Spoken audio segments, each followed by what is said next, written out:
Assalamualaikum warahmatullahi wabarakatuh. Halo semuanya, anak-anak yang soleh dan soleha. Kembali lagi dengan catatan Bunda Rayyan ya. Masih bersama dengan Ibu Desi. Jadi untuk kali ini kita akan membahas tentang cara menentukan bilog unsur. Jadi aturannya, tata cara atau aturan dalam menentukan bilogsnya, ini poin-poinnya yang harus kalian benar-benar pahami banget nih ya, karena kalian nanti mau menentukan bilogsnya, jika nanti ada reaksi redoksnya, itu kalian harus tahu banget untuk menentukan bilogsnya itu bagaimana. Nah, yang pertama adalah bilogs unsur bebas adalah 0. Jadi kalau ketemu namanya unsur bebas, itu bilogsnya pasti sama dengan 0. Maksudnya yang gimana sih unsur bebas itu? Nah, unsur bebas itu berarti dia adalah unsur yang berdiri sendiri, tidak ada unsur yang lain, tidak ada temennya. Jadi seperti neon, H2, O2. Nah, tapi kalau misalnya Bu, itu kan H2 ada angka 2-nya. Dia termasuk unsur bebas juga bukan? Tetap dia unsur bebas. Jadi walaupun ada angkanya, ada angka 2, ada angka 4, tapi kalau misalnya hanya unsur itu sendiri, berarti dia tetap namanya unsur bebas. Lalu kalau kalian lihat yang poin kedua, itu adalah bilogs ion monoatom sama dengan muatannya. Jadi lihat di situ, nah di situ ada Na plus, Mg plus ya, itu di situ bukan Mg plus ya, tapi Mg plus 2. Nah di situ Na plus berarti dia bilogsnya sama dengan 1. Mg 2 plus berarti bilogsnya sama dengan plus 2. Berarti kalau misalnya ada pertanyaan Al 3 plus, bilogsnya berapa?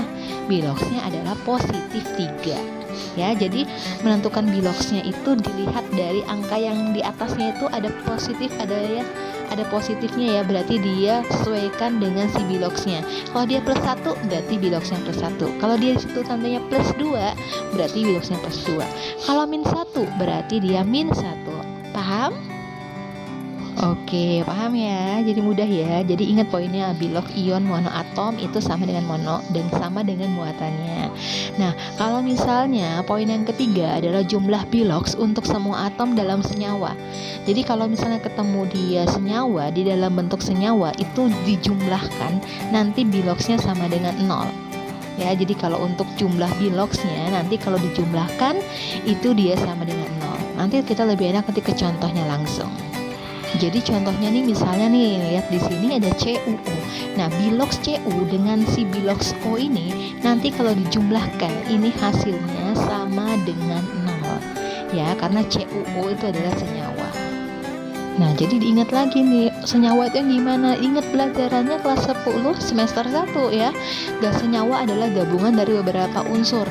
Lihat gampangnya nih gini nih. Lihat kalau dia di atasnya tuh nggak ada plus minus, berarti dia bentuknya senyawa. Tapi kalau dia misalnya dia terdiri dari beberapa unsur ya nak ya, bukan satu. Kalau dia cuma satu berarti dia hanya unsur. Tapi kalau udah lebih dari satu unsur berarti dia udah kita sebut dengan senyawa.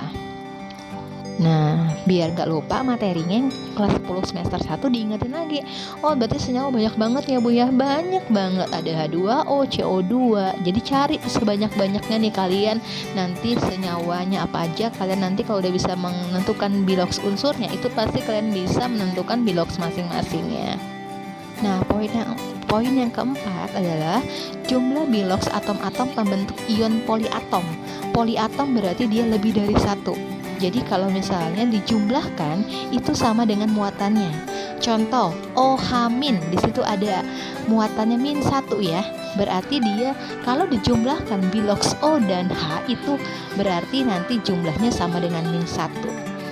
Beda dengan tadi, kalau tadi monoatom ya. Kalau monoatom berarti dia cuma 1 atomnya. Nah, berarti kalau misalnya NH4+, berarti kan itu dia udah lebih dari satu atom, ada N, ada H. Nah, berarti lihat lagi di situ itu namanya ion poliatom ya. NH4+ itu ion poliatom. CO32- ion poliatom juga karena dia terdapat lebih dari satu atom. Nah, lihatnya gimana? Lihat ya, tadi patokannya lihat angkanya itu. Kalau misalnya dia positif 1 berarti jumlahnya kalau dijumlahkannya jumlahnya plus 1. Kalau misalnya dia di situ atasnya tuh angkanya min 2, Nah, berarti jumlah biloxnya itu antara yang satu dengan satu dia min 2. Jadi contohnya gini, CO32 min. Berarti lihat angka atasnya ya. Oh, berarti dia di situ nilainya min 2. Berarti ketika dijumlahkan bilox antara C dengan CO itu dihasilkan sama dengan min 2. Nah, untuk poin yang kelima adalah bilox unsur golongan 1A dalam senyawa adalah plus 1. Jadi sesuaikan dengan golongannya. Untuk golongan 2A berarti biloxnya adalah plus 2. Jadi kalau kalian ketemu unsur dari golongan 1A maupun golongan 2A, maka kalau tanya biloxnya berapa, ya itu berarti sesuaikan saja dengan golongannya. Itu berlaku untuk golongan 1A maupun golongan 2A ya, yang udah pasti ya. Nah, untuk poin yang selanjutnya adalah bilox unsur pada golongan 7A adalah plus 1. Contohnya bisa ada Cl ya, Br. Jadi nah, kalau untuk bilox hidrogen dia itu senyawanya biloxnya itu adalah plus 1. Kecuali kalau misalnya dia dalam keadaan dia tuh senyawa hidrida. Nah, itu beda lagi nih. Untuk bilox hanya didapatlah dia biloxnya min 1 bukan plus 1 si hanya atau si hidrogennya. Nah, untuk poin selanjutnya adalah poin yang ke-7 ya.